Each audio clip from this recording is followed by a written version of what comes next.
now the gym backs move on to the vault. And they should be in a good position mentally after strong bars. They need to feed off of that adrenaline and make these vaults big, but also be aware of good landings. Samantha Cortez tied her career high last week with a 9.9. More like that will help keep them on Georgia's tail. It'll be Casey Jo Magee, and she said 2 9.85s her last 2 attempts. Chenko half front layout, well done on the landing. Great discipline in that landing position, bending the knees, absorbing some of that power and getting the arms out to balance the landing. This vault is scored out of a 10, and it has a blind landing, so you don't actually see the mat before the feet hit, and that makes sticking that landing even more difficult. A score of 9.85. So it's 3 meets in a row, a 9.85 for Casey Jo Magee. Now the Gym Dogs moving to the bars. Georgia's ranked #1 in the country on this event. And over the years, they've had many national champions here, including Kupets, who won in 2006 and is currently ranked #1 in the country. And the big news here is McCool will compete on bars for the first time in her collegiate career, the first time since the 2004 Olympics. For Courtney, it's been a long road back. Going through those 2 years of not doing anything on my wrist, and some of the doctors and some of the people not thinking I'll ever do bars again or vault or anything like that. And before my surgery, I was like, they told me I might not do gymnastics, and I'm doing gymnastics, and I would like to be on bars again, so whatever you do, just try to fix it. And they did an incredible job and has brought me to where I am today. That is pure determination. McCool had a bone disease that caused a breakdown in the bone in her wrist. Surgeries and long rehab later, she's finally back. But you know, head coach on bars, Jay Clark, says he still needs to be careful with this athlete. She brings a lot to the squad as an Olympic silver medalist. Absolutely, incredible experience and impeccable form and style. Now that skill there, the bail to handstand puts incredible stress and pressure on the wrist, and they have to be careful with the number of repetitions they do of that element. Big dismount planned here, a full twisting double layout. She sticks the landing. What a great comeback routine.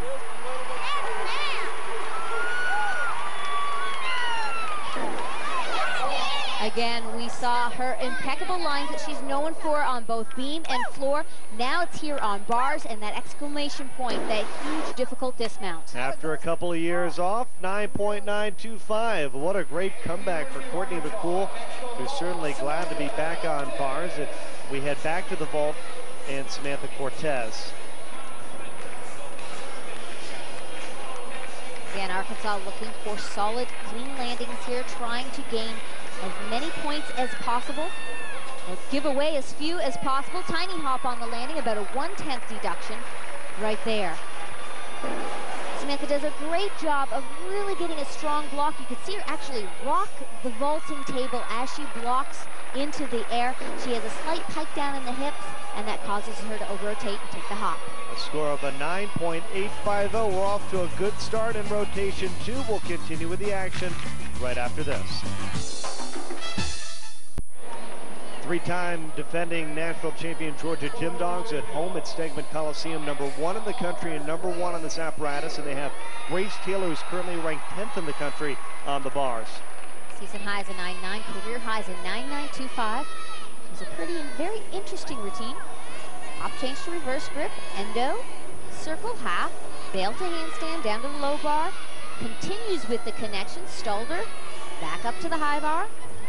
There's a very unique element. It's called a Comaneci salto, named after Nettie Comaneci, the 1976 Olympic champion. Dismount double layout, has to take a hop on the landing, but a solid routine throughout. Her scoring average as a freshman was the best in the Southeastern Conference. This is the Comaneci salto. It's quick, but very fun to watch. A score of 9.875 for Grace Taylor. Back to the vault, it's Sarah Nagashima. Also performing the Yurchenko layout full vault. Another strong landing for Arkansas. This should be another high 9.8 score. The judges want to see a near vertical lift from the vaulting table. She does a pretty good job there. Nice form in the air, keeping her legs glued together and the straight body position.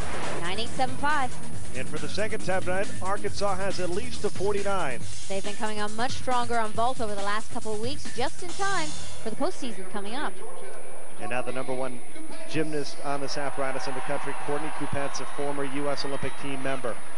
And this is an event that she has scored a perfect 10 on in the past. She mounts with a Shaposhnikova from a toe-on position. Directly connects it back down to the low bar, back up to the high bar. This routine is packed full of skills. Some big release elements coming up here. Hop full to Tkachev. Athletes are required to do 2 release elements, at least one of them of a D level, but she does 4 major, those high D and E level release skills in this routine. Dismount, very clean, double layout dismount. Fantastic routine. This is absolutely brilliant from start to finish. In terms of composition, in terms of the difficulty of this routine, and the form is impeccable. This is one of her combinations to the release elements. Actually, there's 2 release elements in a row, a hop full to a Tkachev. A big reason why Georgia won the national championship a season ago. Courtney Kupets, you see her score a 9.95 and a 49.5 for Georgia. Outstanding score. Nikki Childs had the throwaway score, and it was still a strong routine. Georgia's depth there is amazing. And Georgia building on their lead after 2 rotations.